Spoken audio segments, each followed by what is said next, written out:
আসসালামু আলাইকুম। প্রিয় দর্শক, অন্য মঞ্চের আলোচনায় আপনাদের সকলকে আমন্ত্রণ জানাচ্ছি। সম্মানিত দর্শক, 12 ফেব্রুয়ারি কি সত্যি একটা নির্বাচন হতে যাচ্ছে, নাকি আগেভাগেই ঠিক করে রাখা ফলাফলের দিকে হাঁটছে বাংলাদেশ?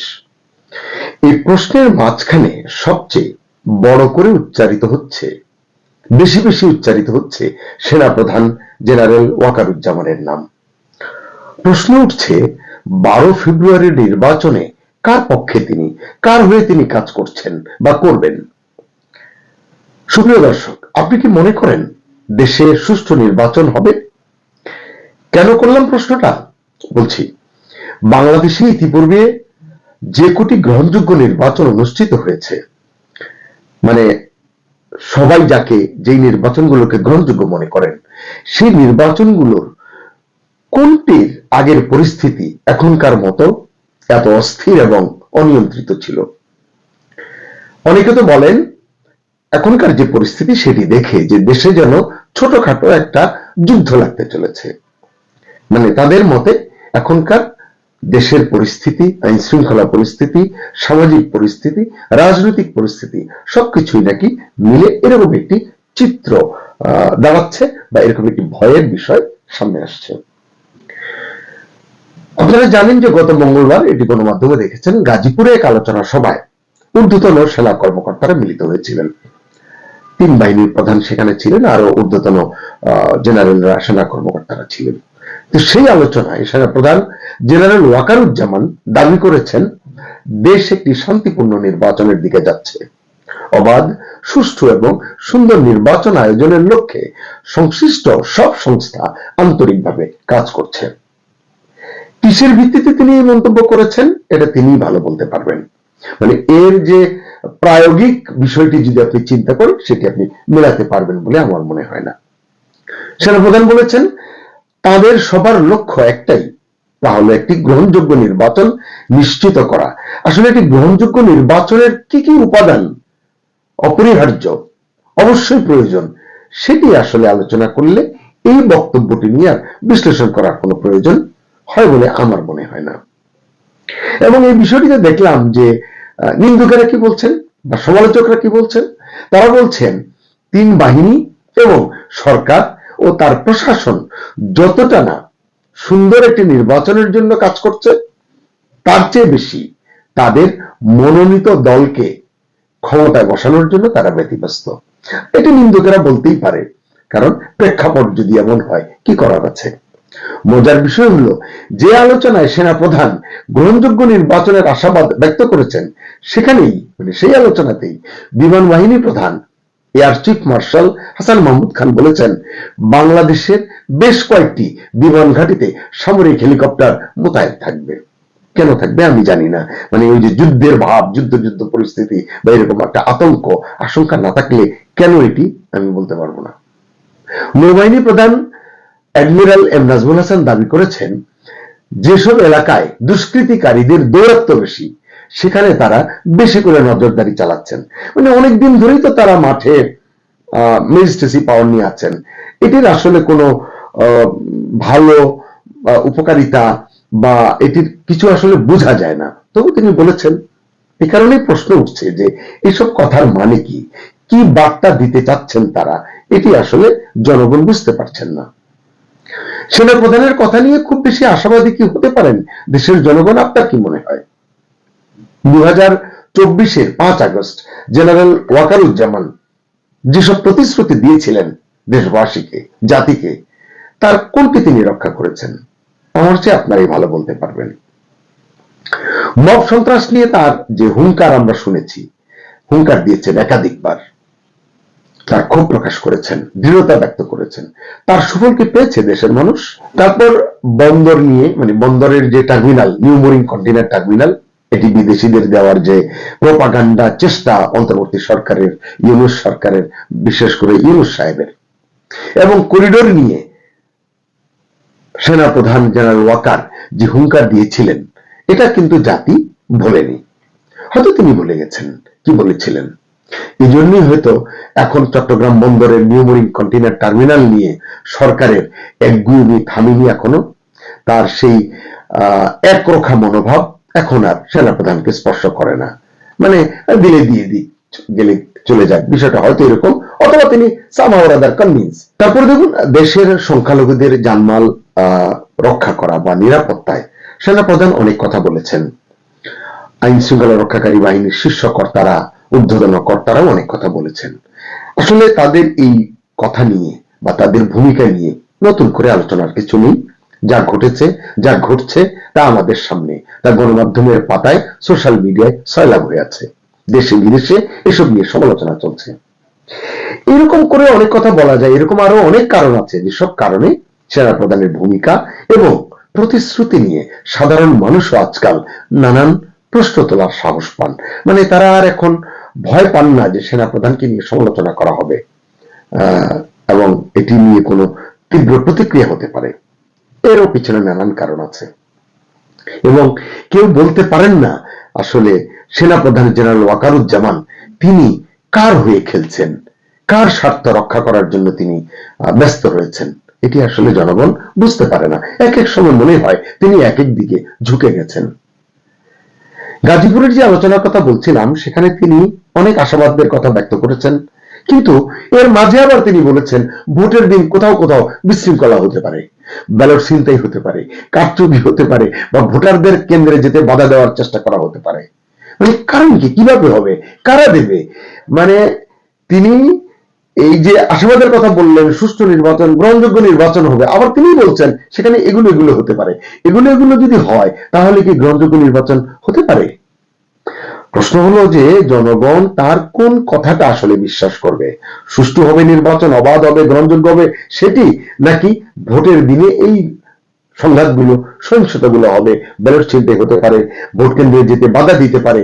কারা দিবে বাধা? তার যে বাহিনীরা রয়েছে তারা কি করবে? তাহলে ম্যাজিস্ট্রেসি পাওয়ার নিয়ে তারা অনেকদিন ধরে আছে, তাদের ভূমিকা নিয়ে তো দেশের মানুষ অনেকটা হতাশ। এই নির্বাচনে আসলে তারা যে বলছেন যে পরিস্থিতি ঠিক আছে, ঠিক থাকবে, ভালো নির্বাচন হবে, কিভাবে তারা আসলে এটি রক্ষা করবেন সেটি জনগণ বুঝতে পারছে না। কারণ আপনারা জানেন ইতিমধ্যেই যে অতীতের যে কোনো নির্বাচনের তুলনায় রেকর্ড সংখ্যক সেনা এবং আইন শৃঙ্খলা বাহিনীর সদস্য মোতায়েন থাকবে। তো এত বিপুল সংখ্যক সেনা সদস্য এবং বিভিন্ন আইন শৃঙ্খলা বাহিনীর সদস্যদের নিয়েও তিনি বলতে পারছেন না নো ম্যাটার হোয়াট নির্বাচন সুষ্ঠু হবে। তিনি বলছেন যে এই আতঙ্ক কিন্তু আছে, এই আশঙ্কা কিন্তু আছে। ইতিমধ্যেই আগামী নির্বাচনে কারচুপির সম্ভাবনা নিয়ে সক্রিয় যে দলগুলো নির্বাচনে অংশ নিচ্ছে, বিএনপি, জামাত, এনসিপি, জাতীয় পার্টি, তাদের বিভিন্ন নেতা এবং প্রার্থীরা কিন্তু অনেক আশঙ্কার কথা বলছেন। গণমাধ্যমে এসছে সেগুলো যদি পর্যালোচনা করেন তাহলে কিন্তু বুঝতে পারবেন যে নির্বাচন কেমন হতে যাচ্ছে, এর একটা ধারণা কিন্তু পাওয়া যাবে। আছে আরো নানান রকমের বৈপরীত্য। জেনারেল ওয়াকার সব দলের অংশগ্রহণে একটি গ্রহণযোগ্য নির্বাচনের কথা বলেছিলেন এক সময়, মানে শুরুর দিকে।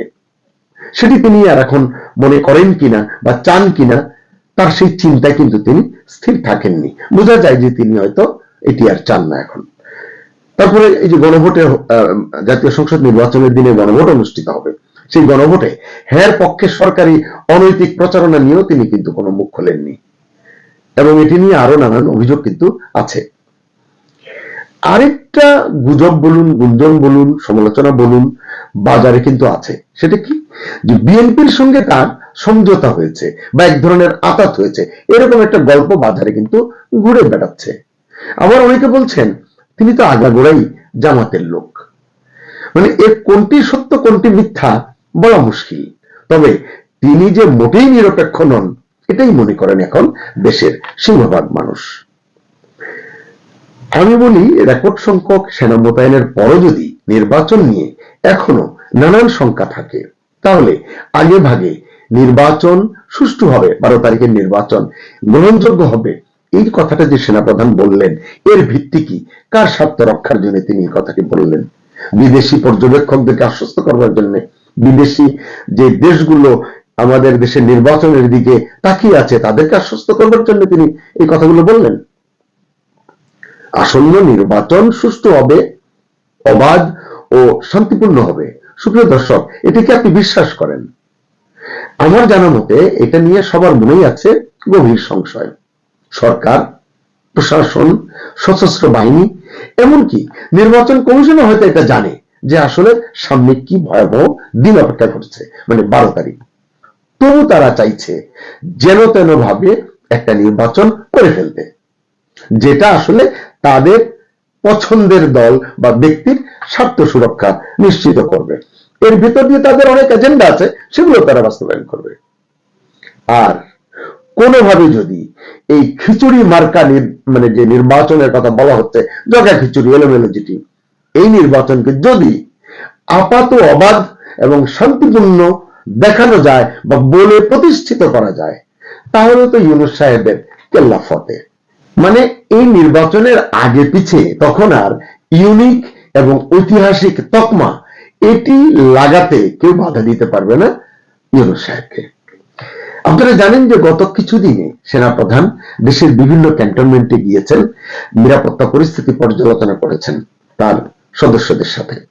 সেনাবাহিনী কিভাবে ভোটের দিন নিরাপত্তা দেবে, কি করা উচিত, এসব রণনীতি নাকি তিনি তৈরি করেছেন। তারপরও তিনি বলছেন ভোটের দিন সমস্যা হতে পারে, ভোট কারচুপি হতে পারে বা সংঘাত সহিংসতা হতে পারে। আমি বিনয়ের সঙ্গে প্রশ্ন করতে চাই, তাহলে এই যে রণনীতি তিনি করলেন লম্বা সময় ঘুরে ঘুরে, এই রণনীতি দিয়ে দেশের মানুষের কি কল্যাণ হবে? এবারের ভোট যে শান্তিপূর্ণ হবে না, এটা শুধু দেশের যারা যে মানুষগণ নাগরিকরা সন্দেহ করেন, সংশয় প্রকাশ করেন, শুধু তারাই নন, এর বাইরে বিদেশি কূটনীতিকরাও আসলে আগে ভাগেই এটা নিয়ে কিছুটা ধারণা পোষণ করছেন বা আজ করছেন যে নির্বাচনে সহিংসতা হবে, সংঘাত হবে, সুষ্ঠু নির্বাচন হবে না। কারণ আপনারা জানেন যে বিভিন্ন দেশ ইতিমধ্যে অন্তর্ভুক্তিমূলক নির্বাচনের কথা বলেছে, সরকার সেই পথে হাঁটছে না। সরকারের পরিকল্পনা অনুযায়ী নির্বাচনটিকে নিয়ে তারা এগিয়ে যাচ্ছে। আপনারা জানেন ইতিমধ্যেই ঢাকাস্থ মার্কিন দূতাবাস থেকে বলা হয়েছে আসন্ন নির্বাচন তার আগে পরের কয়েকটি দিন অত্যন্ত সংবেদনশীল। এই সময়ে অশান্তি সৃষ্টি হওয়ার আশঙ্কা প্রকাশ করা হয়েছে এই দূতাবাসের পক্ষ থেকে। এছাড়া মন্দির, মসজিদ, গির্জার মতো ধর্মীয় স্থানেও নাশকতার আশঙ্কার কথা বলা হয়েছে। ইতিমধ্যে আপনারা জানেন ভারতীয় হাই কমিশন এবং উপ হাই কমিশনে কর্মরত কর্মকর্তাদের পরিবারের সদস্যদের নিরাপত্তাজনিত কারণ দেখিয়ে নিরাপত্তার অজুহাতে তাদের দেশে ফিরিয়ে নিয়েছে। বাংলাদেশে গুরুত্বপূর্ণ স্থাপনায় যে সমস্ত ভারতীয় কর্মরত আছেন তাদেরও দেশে ফেরার পরামর্শ দেওয়া হয়েছে। এরপর থেকেই আসলে কূটনৈতিক মহলে এক ধরনের একটি জল্পনা কল্পনা চলছে যে বাংলাদেশের যে নির্বাচন হতে যাচ্ছে সেই নির্বাচনকে ঘিরে কি কোনো বড় ধরনের সংঘাতের আশঙ্কা রয়েছে। দর্শক, আপনারা সকলেই অবগত আছেন যে নির্বাচনের আর বেশি বাকি নেই। আইন শৃঙ্খলা পরিস্থিতি এখনো নিয়ন্ত্রণের বাইরে। তবু সংশ্লিষ্টরা বলছেন, মানে সরকারের লোকজন, প্রশাসনের লোকজন বলছেন সমস্যা হবে না, সব ঠিক হয়ে যাবে। এই বাস্তবতার মাঝে সেনাপ্রধান বলছেন সেনাবাহিনী নির্বাচনে নিরপেক্ষ থাকবে। কিন্তু মাঠের খবর হচ্ছে কোথাও কোথাও বাহিনীর সদস্যরা গণভোটে হ্যাঁ ভোট দিতে প্ররোচনা করছেন, এমন অভিযোগ রয়েছে। তাহলে জনগণ কার কথায় ভরসা করবে? দর্শক, এই নির্বাচন যদি সত্যি সত্যি সবার জন্য হয় যেভাবে সেনাপ্রধান বলছেন, তাহলে নিরপেক্ষতা প্রমাণের দায় সবচেয়ে বেশি যার তিনি হলেন সেনাপ্রধান ওয়াকারুজ্জামান। কিন্তু 12 ফেব্রুয়ারির নির্বাচনের মাত্র 3-4 দিন আগেও দেশের মানুষ নিশ্চিত এবং নিশ্চিন্ত হতে পারছেন না সেনাপ্রধান আসলে কার পক্ষে কাজ করছেন, কার হয়ে খেলছেন এবং 12 ফেব্রুয়ারির নির্বাচন আসলে কি হতে যাচ্ছে। দর্শক, আপনার মতামত জানান কমেন্টে। ভালো থাকুন সবাই। আল্লাহ হাফেজ। আশা, ভঙ্গি, হুঙ্কার সবই বলছে তারা যেন ক্ষমতায় বসে আছে। প্রশ্ন হলো এই আত্মবিশ্বাস জামাত কোথায় পেল, এর উৎস কি? আসসালামু আলাইকুম, আশা করি সবাই ভালো আছেন। সুপ্রিয় দর্শক, আমি জানি গত কিছুদিন লেটস নিউজে আমাকে দেখা যাচ্ছিল না। এর কারণ ছিল পুরোপুরি স্বাস্থ্যগত। আলহামদুলিল্লাহ এখন ভালো আছি এবং আপনাদের সামনে হাজির হয়েছি। এই সময়টায় যারা মেসেজ করে খোঁজ নিয়েছেন, দোয়া করেছেন, আপনাদের প্রতি কৃতজ্ঞ। যারা কন্টেন্টের জন্য অপেক্ষায় ছিলেন, লেটস নিউজ যে আপনাদের কাছে গুরুত্বপূর্ণ সেটা বুঝতে পারছি। ধন্যবাদ সকলকে। আজ থেকে আবার নিয়মিত হাজির হতে চেষ্টা করব ইনশাআল্লাহ। আশা করছি রাজনীতি, অর্থনীতি, রাষ্ট্র এবং পর্দার আড়ালের সত্য লিডস নিউজ আগের মতোই তুলে আনবে, কোনো আপোষ ছাড়া। চলুন আজকের মূল বিষয়ে যাই। সুপ্রিয় দর্শক শ্রোতা, জামাতের নেতাদের সাম্প্রতিক ভাষা, ভঙ্গি, হুঙ্কার শুনে আপনার কি মনে হচ্ছে? এটা কি তাদের শুধুই আত্মবিশ্বাস, নাকি ক্ষমতার গন্ধ পেয়ে তারা এমন করছে? আপনারা জানেন, রাজনীতিতে একটা জিনিস খুব পরিষ্কার, বডি ল্যাঙ্গুয়েজ কখনো মিথ্যা বলে না। এজন্যই বলছি, আজকের জামাত নেতাদের দিকে তাকান, দেখবেন তাদের অনেকের কথা বলার ভঙ্গি বদলেছে, শব্দ চয়নে পরিবর্তন এসেছে, তাদের অনেকের চোখের ভাষা বদলেছে, সহনশীলতা কমে গেছে। সবচেয়ে যেটা বেশি দেখা যাচ্ছে সেটা হলো তাদের ধৈর্য অনেক কমে গেছে। এই দেখুন না, বিশেষ করে জামাতের আমির, কিছুদিন আগেও তাকে তুলনামূলক অনেক সংযত মনে হতো, কিন্তু আজ তার কথাবার্তায়ও দেখা যাচ্ছে ক্রোধ, হুঙ্কার, প্রতিপক্ষকে তুই তুকারি করছেন অনায়াসে। সম্প্রতি কর্মজীবী নারীদের নিয়ে যে মন্তব্য তিনি করেছেন, তিনি তাদের পতিতার সঙ্গে তুলনা করেছেন। এসব নিয়ে আমি বিস্তারিত কথায় যাচ্ছি না, কারণ ইতিমধ্যে অনেকে এটি নিয়ে কথা বলেছেন। কিন্তু প্রশ্ন, এমন একজন প্রবীণ রাজনীতিকের এই ধরনের ভাষা, এটা কি তার দলের মডারেট পরিচয় বহন করে? মানে এটা কি কোনো রাজনৈতিক দলের শীর্ষ নেতার ভাষা হতে পারে? একজন রাজনৈতিক নেতা যখন নারীদের এভাবে দেখেন, তখন প্রশ্ন ওঠে, তারা ক্ষমতায় গেলে নারীর অবস্থান কি হবে? এরপর কর্নেল অব অলিকে মুক্তিযুদ্ধের ইতিহাসে অনন্য বানানোর অপ্রয়োজনীয় বিতর্ক কেন উস্কে দেওয়া হলো? এসব বিতর্কের প্রয়োজন কি ছিল? প্রয়োজন যদি থাকে, সেই প্রয়োজনটা কার আসলে? এসব কি ইতিহাস চর্চা, নাকি ইতিহাসকে নতুন ভাবে লিখে নেওয়ার ইঙ্গিত? এই জায়গাতেই মনে হয় জামাতের মুখোশটা একটু একটু করে খুলে যাচ্ছে। একদিকে তারা বলছে তারা মডারেট, গণতান্ত্রিক, পরিবর্তিত, মানে আগের তুলনায় বদলেছে, তারা নিজেরাই বলছে। তারা ক্ষমতায় গেলে শরিয়া আইন চাপিয়ে দেবে না। আবার তাদের কেউ কেউ বলছে ইসলামী আইন পুরোপুরি তারা অনুসরণ করবে, এবং তারা বলছে তারা নারীর অধিকার রক্ষা করবে। অন্যদিকে মাঠে, রাজনৈতিক সমাবেশে, বক্তৃতায় তাদের অনেকের ভাষা হচ্ছে কঠিন, আচরণ হচ্ছে কর্কশ, সহমত না হলেই শুরু হচ্ছে হুমকি ধামকি। এই দ্বিচারিতাই সবচেয়ে বড় প্রশ্ন তুলছে মানুষের মনে। জামাত এবার বলছে সব দলকে তো দেখা হয়েছে, এবার তাদের সুযোগ দেওয়া হোক। কিন্তু প্রশ্ন হলো, যে দল ক্ষমতায় যাওয়ার আগেই এতটা বেপরোয়া, এতটা উগ্র, ক্ষমতায় গেলে তারা কেমন হবে?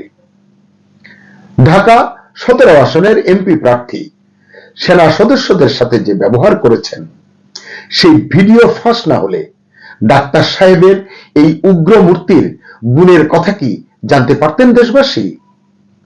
শুধু তিনি নন, এরকম আরো অনেক নেতা আছেন দেশ জুড়ে জামাতের।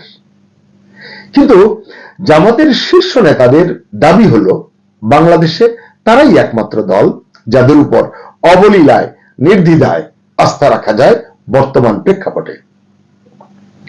এমন ধারণার জবাবে অনেকে বলছেন, জামাত আসলে এখন অভিনয় করছে, এটা তাদের কৌশলগত সময় পার করছে। তারা 1971 সালে যাদের আসল চেহারা দেখেছে এদেশের মানুষ, তারা কি আদৌ বদলাতে পারে? এমন প্রশ্ন অনেকের মুখে মুখে।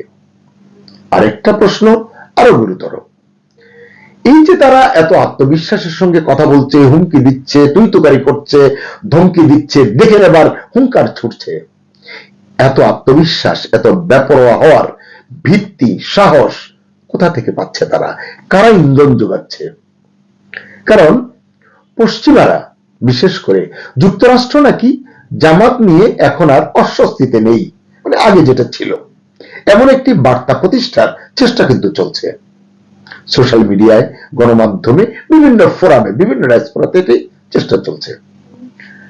ওয়াশিংটন পোস্টের সাম্প্রতিক প্রতিবেদন, এছাড়া যুক্তরাষ্ট্রের কূটনীতিকের সঙ্গে বৈঠকের অডিও, সব মিলিয়ে একটি স্পষ্ট বার্তা দেওয়ার চেষ্টা চলছে গত কিছুদিন ধরে। এমনও বলা হচ্ছে যুক্তরাষ্ট্র সরাসরি জামাতকে ক্ষমতায় চায়, বন্ধু হিসাবে পেতে চায়। আসলে এমনটি কি এখনই বলা যাবে, কিংবা বলা সঙ্গত? একটি বিষয়ে অনেক বিশ্লেষকের সঙ্গে আমি একমত। সেটা হলো যুক্তরাষ্ট্র বাংলাদেশে একটি দুর্বল, বিতর্কিত, সহজে চাপ দেওয়া যায় এমন সরকার চায়, সেটা জামাত হোক, বিএনপি হোক বা অন্য যে কেউ হোক। কারণ এতে তাদের অনেক লাভ। কারণ এমন সরকারকে প্রয়োজনে শুল্ক চাপ দেওয়া যায়, নিষেধাজ্ঞার ভীতি দিয়ে কাবু করা যায়, বা কূটনৈতিক চাপ দিয়ে যা প্রয়োজন অর্থাৎ সকল স্বার্থ আদায় করে নেওয়া যায়, মানে যুক্তরাষ্ট্র আদায় করে নিতে পারবে। এই হিসাবের রাজনীতিতে জামাত কি যুক্তরাষ্ট্রের জন্য সুবিধাজনক অপশন? আপনার কি মনে হয়? এই বিষয়টি, এই প্রশ্নটি, এই ইস্যুটি ভাববার সময় কিন্তু এখনই।